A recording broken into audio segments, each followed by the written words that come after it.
Hello friends, আমার চ্যানেলে সবাইকে স্বাগত জানাচ্ছি। আজ ডিনারের মেনুতে রয়েছে একদম রেস্টুরেন্টের স্টাইলে বানানো চিকেন চাপ। এটি আপনারা তন্দুরি রুটি, পরোটা বা পোলাওয়ের সঙ্গে পরিবেশন করতে পারেন। আজ আমি চিকেন চাপের সঙ্গে বাসন্তী পোলাও রান্না করে নিয়েছি। রেসিপিটা কেমন লাগলো অবশ্যই জানাবেন, আর যদি ভালো লেগে থাকে তাহলে একবার চিকেন চাপ আমার মতো করে ট্রাই করে দেখতে পারেন। তাহলে চলুন দেখে নেওয়া যাক দারুণ লোভনীয় স্বাদের চিকেন চাপের রেসিপিটা। চিকেন চাপ বানানোর জন্য এখানে আমি 1 কেজি চিকেন খুব ভালো করে ধুয়ে জল ঝরিয়ে নিয়েছি। চিকেনগুলো একটু বড় বড় পিস নিতে হবে। এখন চিকেনটাকে ম্যারিনেট করে নেওয়ার জন্য আমি একটা মিক্সিং জারের মধ্যে নিয়ে নিচ্ছি 3 টেবিল স্পুন ভাঙা কাজু, 3 টেবিল স্পুন চারমগজ,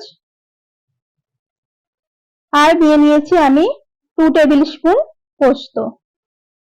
এখন এইটাকে আমি শুকনো গুঁড়ো করে নিচ্ছি। দেখুন আমি মশলাগুলোকে শুকনো গুঁড়ো করে নিয়েছি। এখন আমি এর মধ্যে দিয়ে দেব দুটো পেঁয়াজ, আমি এরকম টুকরো করে নিয়েছিলাম, পেঁয়াজটা দিয়ে দিলাম। তারপরে দিয়ে দিচ্ছি আমি এরকম কয়েক টুকরো আদা আর কিছু রসুনের কোয়া। এরপরে দিয়ে দেব 3টে কাঁচা লঙ্কা। দিয়ে এখন সবকিছুকে দেখুন খুব ভালো করে মিহি পেস্ট বানিয়ে নিয়েছি। এখন চিকেনটাকে ম্যারিনেট করে নেব। তার জন্য আমি এই কাজু, পেঁয়াজ আর আদা রসুনের পেস্টটা ঢেলে দিলাম চিকেনের মধ্যে। চিকেন চাপের যে টেস্টটা সেটা নির্ভর করে এই ম্যারিনেশনের উপরেই। এখন আমি দিয়ে দিচ্ছি ফেটিয়ে রাখা টক দই। আমি এখানে 4 চামচ টক দই ব্যবহার করেছি। সামান্য একটু দই বেঁচে গেছে, সেটাও আমি দিয়ে দিচ্ছি। এরপরে দিয়ে দেব 1 চামচ স্বাদ মতো লবণ, 1 চামচ কাশ্মীরি লঙ্কা গুঁড়ো, আর দিয়ে দিচ্ছি 1 চামচ বিরিয়ানির মশলা। এই বিরিয়ানির মশলাটা আপনারা বাড়িতেও বানিয়ে নিতে পারেন।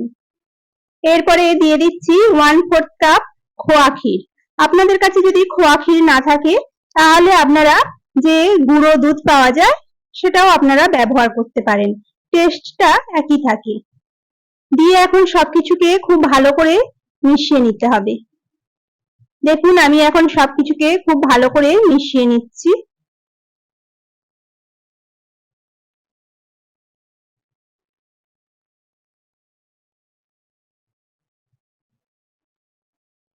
এরপরে দিয়ে দিচ্ছি আমি 1 চামচ ছোলার ছাতু। আপনাদের কাছে ছোলার ছাতু না থাকলে আপনারা 1 চামচ বেসন একটু শুকনো খোলায় ভেজে নিয়ে দিতে পারেন।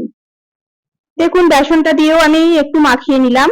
এরপরে দিয়ে দিচ্ছি আমি 1 চামচ কেওড়া জল আর 1 চামচ গোলাপ জল। এরপরে দিয়ে দিচ্ছি 2 থেকে 3 ফোঁটা মিঠা আতর। আপনারা যদি এই গোলাপ জল, কেওড়া জল বা মিঠা আতরে আপত্তি থাকে তাহলে আপনারা এর পরিবর্তে কিছুটা জয়িত্রী গুঁড়ো দিয়ে দিতে পারেন, টেস্টটা কিন্তু একই থাকে। এখন আমি এই ম্যারিনেশন করে চিকেনটাকে 3 থেকে 4 ঘন্টা নরমাল ফ্রিজে রেখে দেব। তবে খুব ভালো হয় যদি ওভারনাইট এটাকে ম্যারিনেশন করে রাখা যায়।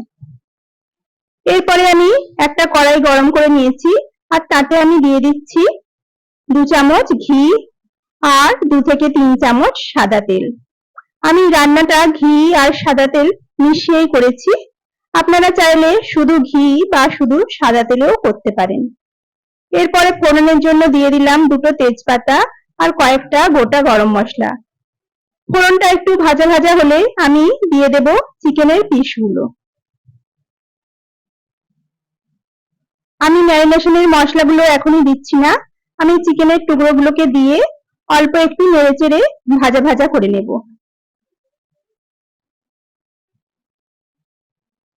দেখুন চিকেনটাকে আমি একটু উল্টে দুপিঠ একটু হালকা করে ভেজে নিচ্ছি। আপনারাও একদিন বাড়িতে আমার মতো করে চিকেন চাপ বানিয়ে ট্রাই করে দেখতে পারেন। ভালো লাগলে কমেন্ট করে জানাতে ভুলবেন না, আর একটা লাইক ও শেয়ার দিয়ে দেবেন। আর যারা আমার নতুন বন্ধুরা ভিডিওটি দেখছেন তাদের কাছে অনুরোধ, যদি আমার চ্যানেলটি এখনো না সাবস্ক্রাইব করা হয়ে থাকে তাহলে সাবস্ক্রাইব করার অনুরোধ রইল। এখন চিকেনটাকে আমি খুব ভালো করে ভেজে নিয়েছি। এইবারে বাকি যে ম্যারিনেশনের মশলাটা ছিল সেটাকে আমি চিকেনের সঙ্গে দিয়ে খুব ভালো করে আবারও কয়েকবার নেড়ে চেড়ে নিচ্ছি। আমি এই চিকেন চাপের সঙ্গে যে বাসন্তী পোলাও রান্না করেছি সেই রেসিপিটা আজকে আমি দিচ্ছি না, তাহলে ভিডিওটা অনেক লেন্দি হয়ে যাবে। সেই রেসিপিটা আমি অন্য আরেকদিন আপনাদের সঙ্গে শেয়ার করে নেব। এখন ঢাকা দিয়ে চিকেনটাকে আরো 2 মিনিট আমি একটু রান্না করে নিলাম। এখন ঢাকাটা খুলে আমি আবারও কয়েকবার একটু নেড়ে দিচ্ছি। দেখুন এইভাবে গ্যাসের ফ্লেমটাকে লো করে চিকেনটাকে আমাদের ভালো করে কষাতে হবে। এখন আমি বাটিটা ধুয়ে দিয়ে দিলাম সামান্য অল্প একটু জল। এই চিকেন চাপে আমরা খুব বেশি জল ব্যবহার করব না, সামান্য দেখুন এই অল্প জলেই আমরা চিকেনটাকে সেদ্ধ করে নেব। এখন ঢাকা দিয়ে লো ফ্লেমে কয়েক মিনিট চিকেনটাকে একটু রান্না করে নিলাম। দেখুন চিকেনটা থেকে তেল ছাড়তে শুরু করেছে। এখন এটাকে আবারও কয়েক সেকেন্ড একটু কষিয়ে নিচ্ছি। এই সময়ে আপনারা এর লবণটা একটু চেক করে নেবেন, যদি কম মনে হয় তাহলে অল্প একটু লবণ যোগ করতে পারেন। আমি হাফ চামচ লবণ দিয়ে দিলাম আর দিয়ে দিচ্ছি আমি হাফ চামচ চিনি। এই চিকেন চাপ একটু মিষ্টি মিষ্টি খেতে হয়। এরপরে চিনি আর লবণটাকে দিয়ে সবকিছুর সঙ্গে খুব ভালো করে আবারও আমি মিশিয়ে নিচ্ছি।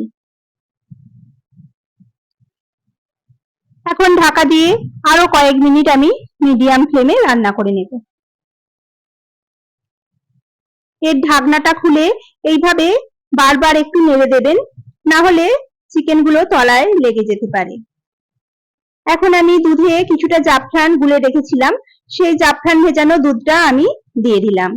দিয়ে সবকিছুকে খুব ভালো করে একটু মিশিয়ে আরো কয়েক সেকেন্ড ফুটিয়ে নিলেই রেডি হয়ে যাবে আমাদের চিকেন চাপ। এই চিকেন চাপ আপনারা যে কেউ বাড়িতে খুব সহজেই বানিয়ে নিতে পারবেন। এই রেসিপিটা খুবই সহজ আর খেতেও খুবই সুস্বাদু হয়। অবশ্যই আপনারা একদিন ট্রাই করে দেখুন। নমস্কার।